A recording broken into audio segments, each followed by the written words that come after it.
Hello সবাইকে।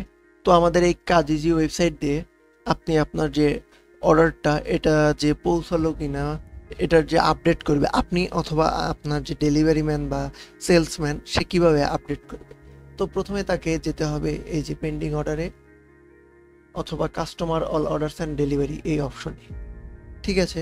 তো আপনার সেলসম্যানের ক্ষেত্রে এটা অর্ডার নামে থাকবে এবং সে এই যে কনফার্ম ডেলিভারিতে গিয়ে এখানে ডেলিভারির যে প্রোডাক্ট মানে ওই অর্ডারের যে ডিটেলসগুলো এখানে আসবে, প্রোডাক্টের লিস্ট আসবে এবং আপনাকে বা আপনার যে সেলসম্যান থাকবে তাকে এখানে বসাতে হবে তার যে প্রোডাক্টটা, সে এই কোকা প্রোডাক্টটা একটা অর্ডার ছিল এবং ডেলিভারি কত হলো।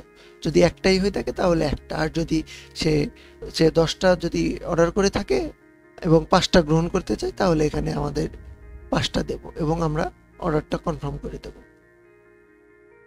ঠিক আছে? কনফার্ম করে দিলে এটা এরকম এই যে ডেলিভারি হয়ে যাবে,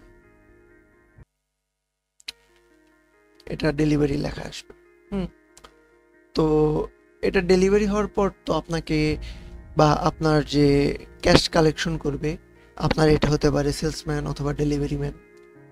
তো সে কিভাবে এটা নিতে পারে? তো প্রথমে সে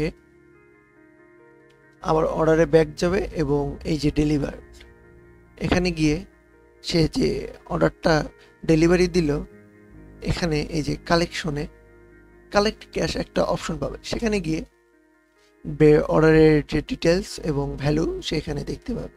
আর এর আগে যদি সে কোনো অর্ডার করে থাকে এবং পে না করে থাকে সেটাও এখানে চলে আসবে। তো এবং এখানে আমরা দেখতে পাচ্ছি টোটাল ডিউ 150 টাকা। তো আপনার যে সেলসম্যান অথবা আপনি কিভাবে টাকাটা কালেক্ট করবেন সে এখানে উল্লেখ করবেন, ক্যাশ, ব্যাংক, নগদ বা কিসে সেটা উল্লেখ করে দিয়ে এখানে আপনি কত টাকা নিলেন সেটা উল্লেখ করে দেবেন। দিয়ে কনফার্ম করলে অর্ডারটা পেইডে চলে যাবে অথবা এই যে অলে ক্লিক করলে আমরা দেখতে পাবো যে এটা পে হয়ে গেছে। ঠিক আছে? তো একই রকম সিস্টেম আপনার ডেলিভারি ম্যানের জন্য, এটা আমি দেখালাম যে আপনার সেলসম্যান কিভাবে করতে